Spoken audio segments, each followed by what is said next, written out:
Bonjour les Scrap Girls, ici Cathy de 4 ans Scrap. Je vais vous montrer aujourd'hui comment créer une carte à tirer. Par exemple, en voici une première faite avec la nouvelle collection automne 2020. Donc une carte à tirer, c'est une image que vous voyez ici et en tirant, vous pouvez en faire apparaître une deuxième.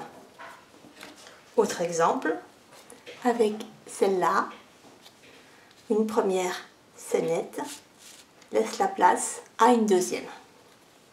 Donc, comment vous allez pouvoir utiliser la matrice carte à tirer? Eh bien, dans la matrice carte à tirer, vous allez trouver le support de la carte qui se présente comme ça, la partie qui va coulisser dans la partie de base, un cadre qui vous permet de mettre en valeur la scénette au milieu de la carte à tirer et la découpe de l'endroit où on doit tirer pour faire voir la deuxième image. Quand vous avez découpé toutes les matrices fournies avec la carte à tirer, vous retrouvez donc avec la base, la partie qui coulisse, le cadre et la partie qui va permettre d'indiquer là où il faut tirer.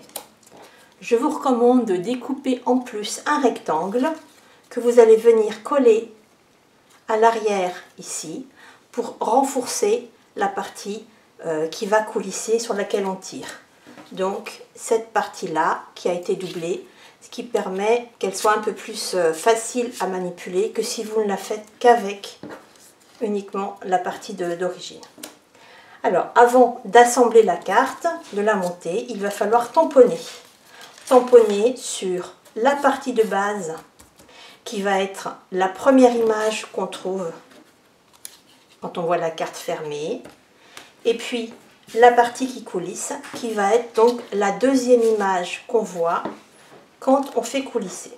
Alors pour tamponner, j'ai préparé 2 tampons. Donc la première image que je vais mettre ici, qui sera celle qu'on verra la carte étant en position fermée, et bien c'est tout simple, il faut la tamponner à l'intérieur du carré qui est là. Donc j'ai choisi une citrouille de la nouvelle collection, je viens la tamponner au milieu de mon carré, voilà. Et la deuxième image qui va apparaître quand on va tirer, j'ai choisi le petit écureuil qui sort de la citrouille. Alors l'astuce pour la tamponner, puisque là on n'est plus dans une configuration aussi simple, c'est de reprendre votre matrice, de venir la positionner sur la découpe. Avec un crayon de papier, vous allez faire un point aux 4 angles du carré qui se trouve là, et ça va vous donner les 4 coins du carré dans lequel il faut tamponner. Donc je vais tamponner ici, je serai bien au milieu. Voilà. Bien sûr, si vous souhaitez coloriser, il faut aussi faire la colorisation maintenant, avant d'assembler la carte. Alors, première chose, on prend la partie de base. On va venir faire les plis qui se trouvent là. Donc, je vous recommande d'utiliser une règle, de vous mettre le long, et ensuite avec le plioir, vous allez pouvoir marquer facilement le pli au bon endroit et l'écraser une deuxième fois. Pareil ici, vous mettez bien le long pour être sur le pré-pli.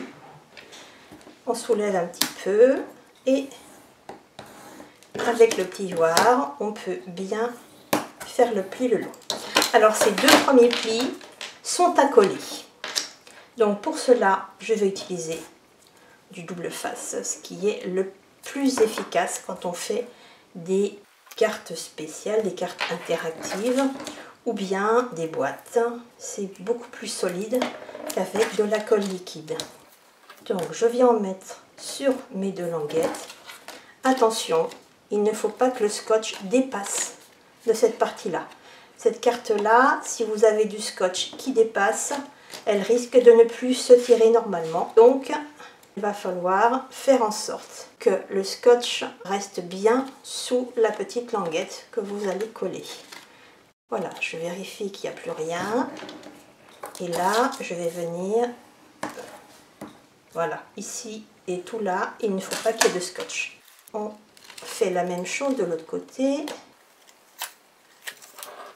Voilà, le scotch est bien sous la languette. Maintenant, avec le plioir, j'écrase pour coller. Et je vois bien que je n'ai pas de scotch autour. Alors, pour être sûr qu'il n'y aura pas d'adhésif à l'intérieur de la carte à tirer, je viens ici avec mon petit tapis, mon petit coussin qu'on utilise pour enlever l'électricité statique quand on fait de l'embossage à chaud. Je vais ici faire en sorte que s'il y a une particule d'adhésif, qu'elle ne colle plus. Maintenant, il va falloir faire les préplis ici. Quand on a fait la découpe, on voit qu'autour de la découpe, on a 2 préplis. Donc, je vais venir toujours avec le même système et mon plioir, faire un premier pli au ras, donc au ras de la fente qui a été faite. Voilà. Et puis un deuxième juste de l'autre côté de la fente.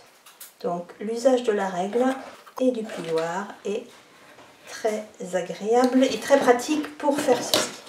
Et je me retrouve donc avec la fente et une sorte de deux plis qui font une épaisseur. Alors pourquoi il faut qu'il y ait une épaisseur? Ça correspond à l'épaisseur ici des 2 languettes et ça va permettre à la partie qui va coulisser de coulisser normalement.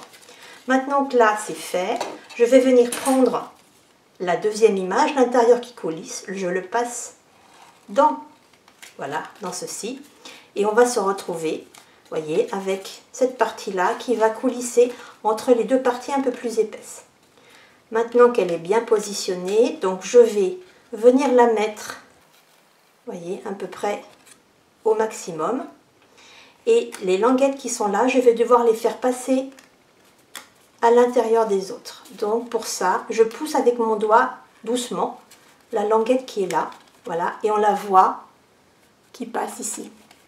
Je fais la deuxième de la même façon, voilà, et doucement je fais passer mes languettes de la partie qui coulisse dans la partie de base. Et avant d'aller plus loin, je peux poser la partie à tirer. Donc je vais me prendre appui, mais il ne faut pas appuyer sur la partie intérieure, sinon je ne pourrai pas voir le coulissement et on voit que ça coulisse. Voilà, maintenant on va pouvoir, puisque c'est fini, refermer la carte à tirer. Donc pour ceci, on va remettre du double face. Donc on va remettre du double face toujours sur les 2 parties, les 2 languettes qui ont déjà été repliées. Donc on fait bien attention de ne pas en mettre plus loin que la languette. Donc pour ça, notre double face est très bien puisqu'il est presque de la bonne taille. Donc vous voyez, je mets mon double face tout au bord de la languette. J'utilise mon plioir pour bien le coller, qu'il adhère bien au papier.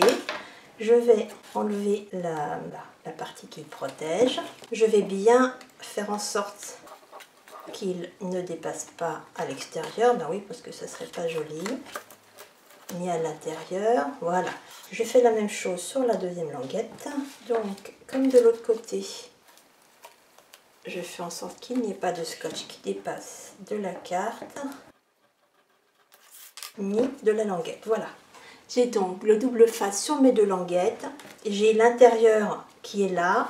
Et bien sûr, j'avais fait juste avant en sorte que l'intérieur et l'extérieur se croisent pour que les images puissent se remplacer.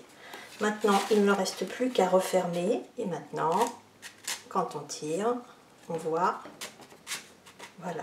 Alors, ce que j'ai encore pas fait, c'est coller la partie qui permet de renforcer la petite languette qu'on tire, de la rendre plus épaisse et donc un peu plus rigide. Donc il suffit de découper un petit morceau rectangle de la même couleur et je fais 1 mm de moins que la taille de la languette à tirer et puis on le colle. Voilà, on s'assure qu'il n'y a pas de scotch qui dépasse et on le colle à l'arrière. Voilà, ça rigidifie la languette et ça rend plus aisé surtout le retour. Donc là, j'ai créé la partie coulissante de ma carte à tirer. Maintenant, pour obtenir la même que celle-ci, eh bien simplement, il restera à coller la petite fenêtre qui permet la finition. Alors, l'astuce avec cette fenêtre-là, c'est de ne surtout pas mettre de scotch partout. Parce que je vous disais, l'ennemi de la carte à tirer, c'est le petit morceau d'adhésif qui va rester. Donc, vous ne mettez un petit morceau d'adhésif qu'aux 4 coins du cadre, bien à l'extérieur, pour qu'il n'y ait aucune partie d'adhésif qui vienne se mettre sur la partie qui coulisse, pour créer l'effet, le principe de la carte à tirer.